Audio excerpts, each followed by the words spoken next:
Union Commerce Minister Piyush Goyal said on Thursday that the first tranche of India-US bilateral trade agreement is almost ready and a joint statement will be issued in the next 4 to 5 days, after which the US will issue an executive order to reduce the tariff to 18%. He also said that there will be a formal agreement which will be signed around mid-March.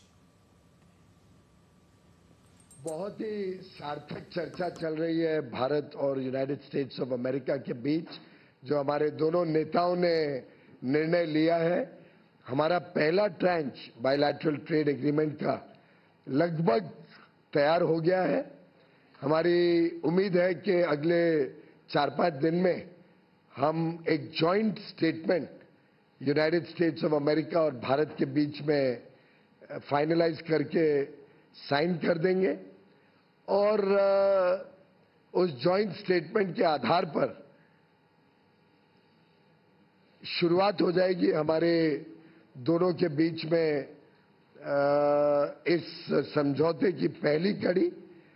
साथ ही साथ एक formal agreement draft हो रहा है जिसको शायद महीना भर 1.5 महीना लग सकता है और उस फॉर्मल एग्रीमेंट को मिड मार्च तक साइन करने का अंदाजा है। लेकिन 18% जो यूएस टैरिफ्स घटने हैं वो जॉइंट स्टेटमेंट अनाउंस होने के बाद एग्जीक्यूटिव ऑर्डर द्वारा यूनाइटेड स्टेट्स ऑफ अमेरिका कर देगा।